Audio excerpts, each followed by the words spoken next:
and a Lenten journey continuing as Nun Sense brings us to Leavenworth, Kansas, where Sister Réjane Cytacki is standing by to share some wisdom with us. Good morning, Sister. Good morning, Sister.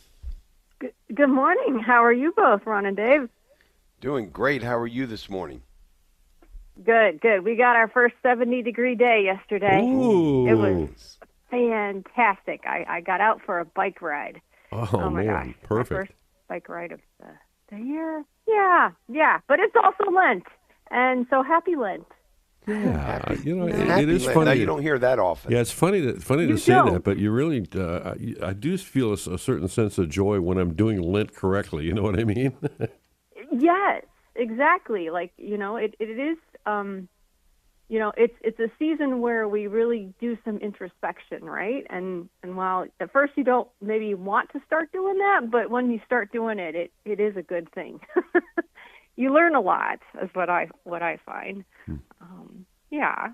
So for me, like with doing some of that introspection, I decided to work on forgiving in Lent. That's how we sometimes you give up something, you add something. I'm adding. What does it mean to work on forgiving? So I'll start with a line we're all familiar with in the Our Father, right? Forgive us our trespasses as we forgive those who trespass against us. And Lent is that time we talk about prayer, fasting, almsgiving, and also penance, right? Like I know my archdiocese during Lent asks every parish to offer the sacrament of reconciliation every Wednesday evening in Lent. So anywhere I can go at 6 p.m. on a Wednesday. And so I'll be taking advantage of that opportunity and encourage others to do so. But and we know being forgiven and forgiving someone else goes hand in hand, and both are really difficult. So I'm going to say that line again in the Our Father. Forgive us our trespasses as we forgive those who trespass against us. Right? Like confession focuses on that first part, and it's the second part, forgive those who trespass against us. And like that's extremely challenging for me. So that's what I decided Lent I'm focusing on. And the sister I live with loaned me this book called The Book of Forgiving by Desmond Tutu and his daughter Mufo Tutu. And the name should sound familiar because he won a Nobel Peace Prize chairing South Africa's Truth and Reconciliation Commission in the 90s. But so some of the lessons I'm taking away, they first talk about, the Tutus talk about what forgiving is not. It's not easy, not weak, it's not forgetting what happened, and it's not subverting justice. So on the other flip side, so it's hard, it takes time, it takes courage, you do remember what happened, and there is healing.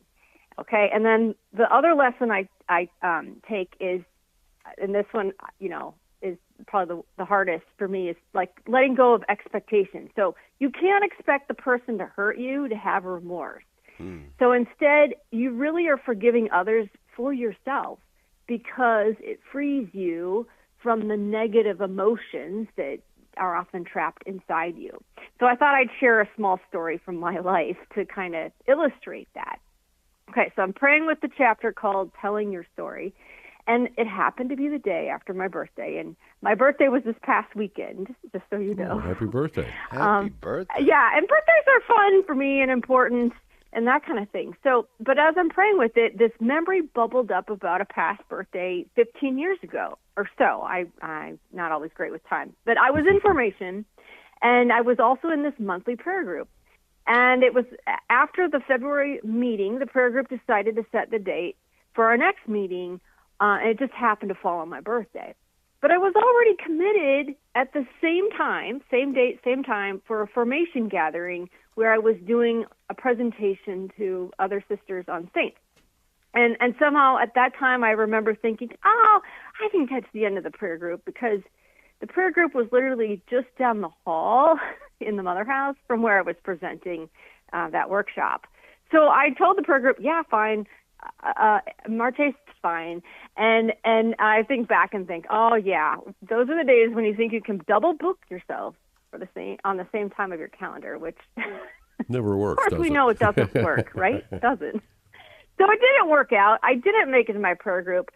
And later that evening, I was eating dinner in the Mother House dining room with two of the sisters from our prayer group. And I said, how's it going? How'd it go? Well, they informed me someone had brought the makings for root beer floats to celebrate my birthday. Oh. But these two sisters, yeah, right? Like, yum. These two sisters decided for the group to just go ahead and eat the floats versus, waiting when I was present next month. So I did ask them, like, well, why didn't you just, the ice cream would have saved, the root beer would have saved for next month? And they said, why wait? It's here now. You weren't. So they were not remorseful, and they were quite pleased they had a treat. Okay, so, yeah, I was hurt. Obviously, I was hurt because I like birthdays. And but being a younger sister and being taught to be respectful of my elders, I really stuffed my anger and resentment, okay? So here I am, 15 years later, and as I'm reading this book and reflecting, like that anger and resentment is bubbling up like it was yesterday. Like that's how strong the feelings were. And I was like, gosh, I have not forgiven them. And so for reading this book, what he really talks about is you've got to relive and refeel those emotions and also tell the story so you can forgive. And what you find is when you tell the story, just saying it out loud kind of takes the emotional sting out of it. And I can also see where I was at fault, right? I had doubled 2 bookings. I didn't show up. Now, I'm sure those sisters don't remember this incident at all, right? Because it was small. But working through it has taught me the necessity of addressing negative emotions and conflict instead of ignoring them because they don't go away. So my prayer for this week is, not only do we go to confession for our own sins, but can we release ourselves from anger of those who've sinned against us? So. Oh, what a great lesson, because that's a common bondage for all of us. It is, yeah. So, well, I hope you have a good Lent.